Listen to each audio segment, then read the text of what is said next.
majlis, tuan-tuan dan puan-puan yang dirahmati Allah Subhanahu wa Ta'ala. Alhamdulillah, sama-sama kita merapatkan ucapan puji dan syukur kepada Allah Subhanahu wa Ta'ala yang memegang roh dan nyawa kita, pencipta bumi dan langit, yang laisa kamitslihi syai'un wa huwas samiul basir, bila makan bila zaman, yang maha agung dan maha rahman serta maha adil. Karena terlalu banyak nikmat, rahmat, taufik dan hidayah yang dilimpahkan kepada kita semua. Dengan itulah pada malam ini kita dapat berjumpa, bertemu dan bersama kali dalam masjid ini, sekaligus sebagai tetamu Allah. Semoga dengan pujian itu Allah akan datangkan segala nikmat-nikmat yang ada. Pada masa yang sama, nikmat yang ada itu akan memancing nikmat-nikmat yang lain, sebagaimana janjinya, la in syakartum la zidannakum. Siapa yang bersyukur maka akan tambah. Salam dan selawat atas junjungan kita Nabi besar Muhammad sallallahu alaihi wasallam, Nabi yang suci sejak lahirnya, disucikan oleh yang maha suci, lahir di kota suci Mekah Al-Mukarramah, diutus oleh Allah untuk membawa agama yang suci bagi orang-orang yang mau mensucikan dirinya. Pada aflaha man tazakka wa dzakara isma rabbih fasalla. Beruntunglah orang yang mensucikan dirinya dengan menyebut nama Tuhannya dan mendirikan salat. Assalamualaikum ya Rasulullah, Assalamualaikum ya Nabi Allah, Assalamualaikum ya Habibullah. Allahumma shalli ala sayyidina Muhammad wa ala sayyidina Muhammad. Semoga dengan salam dan selawat tadi kita akan mendapatkan sabatul uzmah yang nanti di hari kiamat kelak. Amin amin ya rabbal alamin. Tuan-tuan dan puan-puan serta adik-adik yang dirahmati Allah, malam ini kita meraih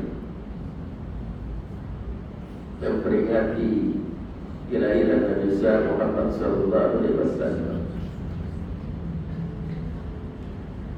sebagai ungkapan cinta kita kepada beliau. Walaupun isu terlalu banyak, tapi alhamdulillah negeri kita tetap mengadakan Maulid Rasul, karena Maulid Rasul ini adalah satu cara, satu kaidah untuk membangkitkan semangat orang-orang Islam untuk benar-benar mengenal Rasulullah sallallahu alaihi wasallam, sehingga dapat dicontohi. Karena Allah telah sebut, laqad kana lakum fi Rasulillahi uswatun hasanah. Pada diri Rasulullah itu adalah contoh yang baik.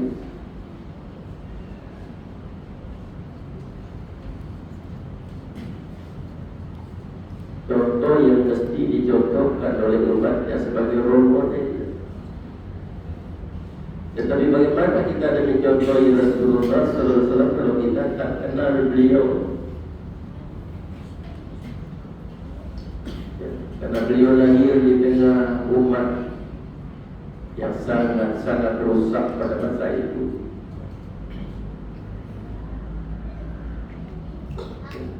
Beliau datang sebagai penyempurna.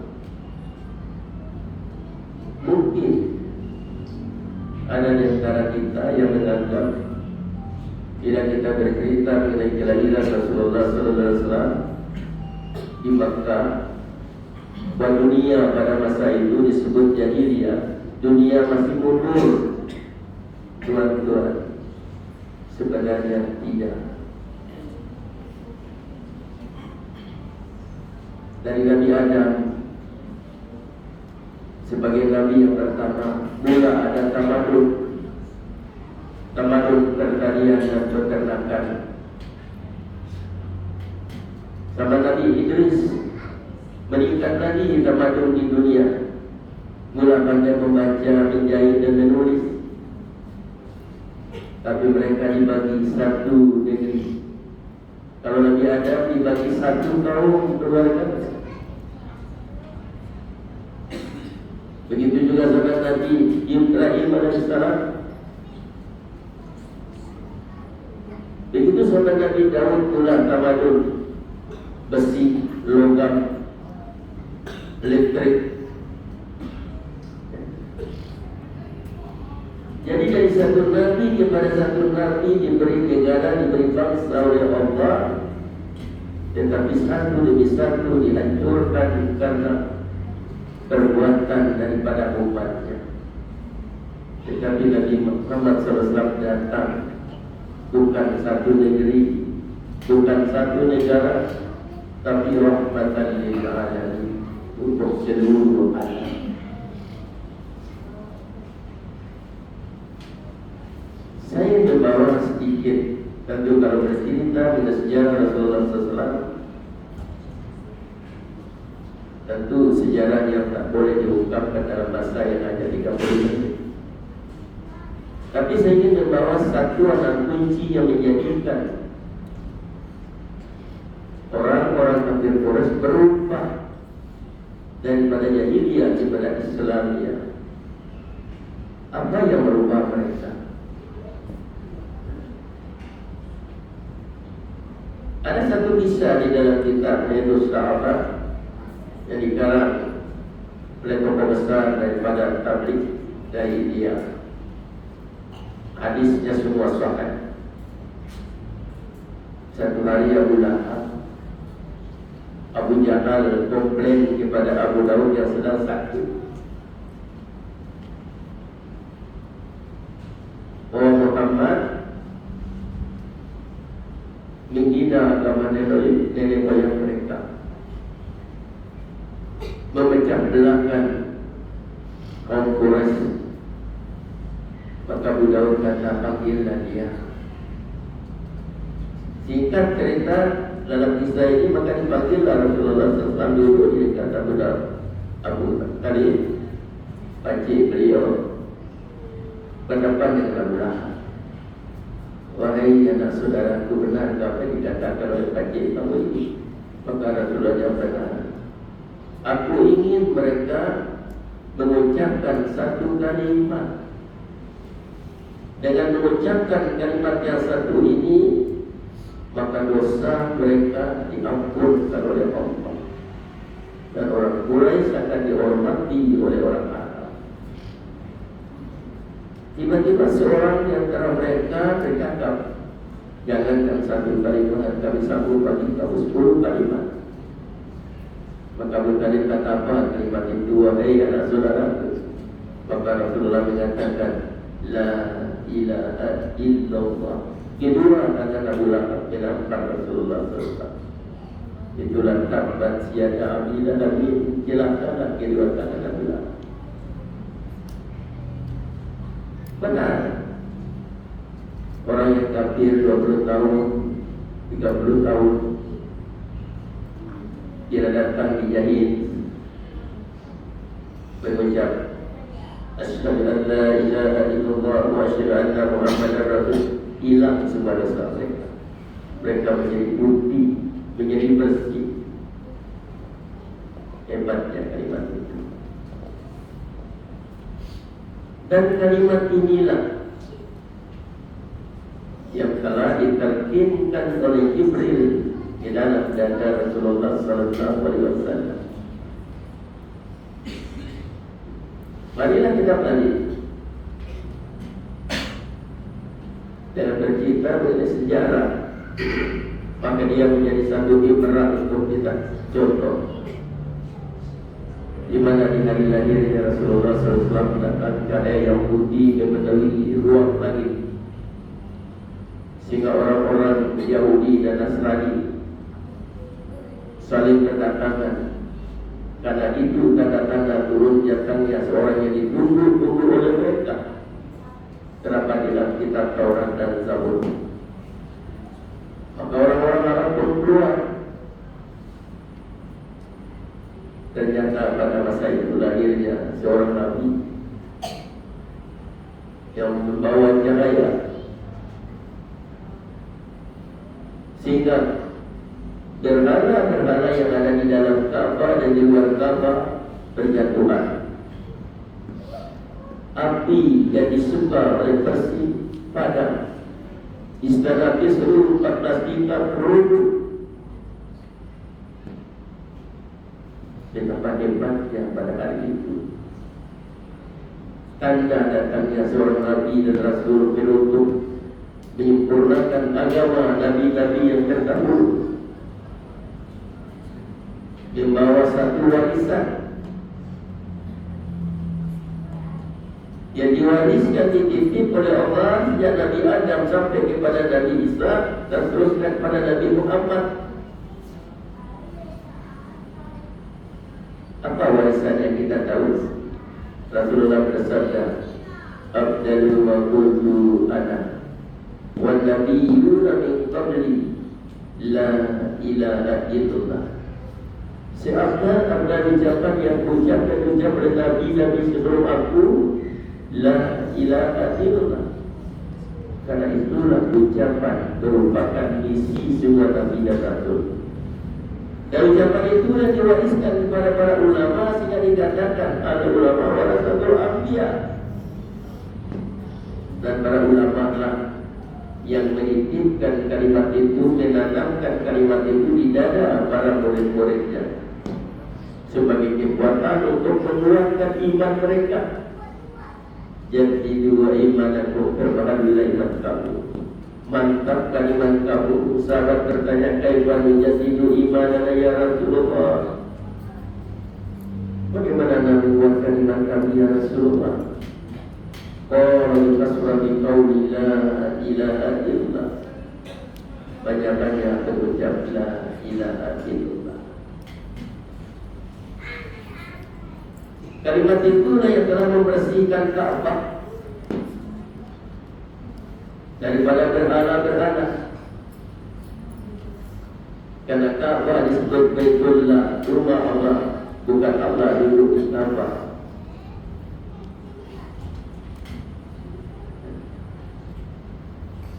Tetapi Ka'bah atau masjid sebagai Baitullah adalah merupakan tempat pancaran rahmat daripada langit.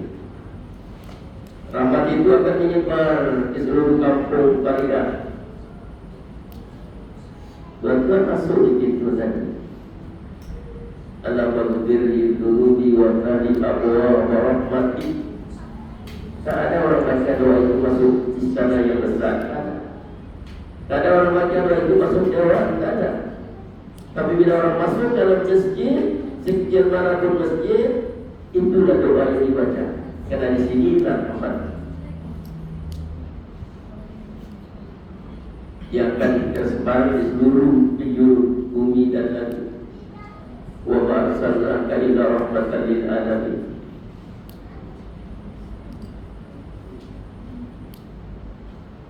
Nabi lahir dalam keadaan suci. Sejarah yang tidak boleh kita lupakan. Di dalam hari-hari kelahiran Nabi, dalam satu minggu itu penuh dengan cabaran. Baru lahir seorang pendeta Nasrani yang bernama Isa telah membagi uang kepada seluruh orang-orang perempuan Mekah untuk mencari seorang bayi yang ada tanda cop kenabian di belakangnya.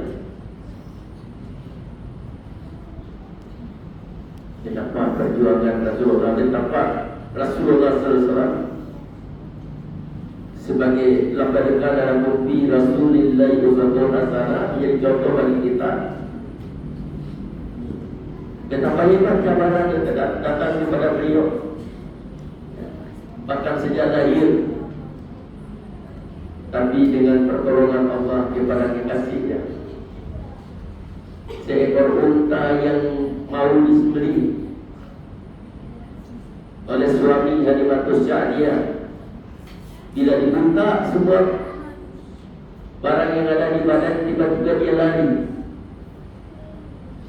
Orang mengejar, lari ke mana? Lari ke rumah Siti, siapa nama ibu Nabi? Aminah. Maka unta itu duduk di tempat pintu rumah Aminah. Maka di sana dalam ayunan keluar cahaya. Maka mendekatkan Halimatus Sa'diyah sambil menitiskan air mata. Sambil berkata, bolehkah aku susukan anak ini? Aminah menangis karena air susunya tak ada. Boleh, maka disusui Halimatus Sa'diyah. Itulah kisah pertama. Maka dibawalah Halimatus Sa'diyah sampai dikejar-kejar oleh anak buahnya Isa, seorang pendeta, sampai di Bani Sa'ad. Tapi Isa mendapat perawanan dari Bani Sa'ad. Maka umur kurang lebih 5 tahun. Ini intibati yang perlu mengambil mutiara di dalamnya. Muhammad yang masih kecil di bedah dadanya. Ini tidak ada perbedaan pendapat antara ulama. Datanglah Jibril, maka dibedahlah dada Rasulullah, dicucilah jantung kalbunya, lalu diisi iman, ilmu dan hikmah, maka ditutup semula. Ada sejarah mengatakan 4 kali umur 10 tahun saat terikat remaja digilap lagi oleh Jibril dekat dengan rumah wahyu, dan akhirnya pada malam Isra dan Mi'raj. Apakah cukup kita mengetahui para Rasulullah di bedah dada? Sebenarnya di sana ada rahasia. Sebagai persiapan Allah buat kepada kekasihnya sebagai calon pemimpin dunia dan akhirat, maka yang pertama dibersihkan oleh Allah adalah kalbunya. Karena Rasulullah menyatakan inna fil jasadi mudghah idza salla salla jasada kullu wa idza fasada jasada kullu ala wahiyat. Pada diri manusia ada seketul daging. Bila daging itu baik-baiklah dia, bila daging itu kotor, jahat-jahatlah dia adalah hati. Kalau hatinya baik, tuan-tuan, adik-adik, semua jadi baik. Tapi kalau hatinya kotor, semua kotor. Saya selalu mengibaratkan, saya tanya kadang-kadang murid saya, apa dimaksud dengan ikhlas? Apa mereka jawab? Ikhlas itu lillahi ta'ala.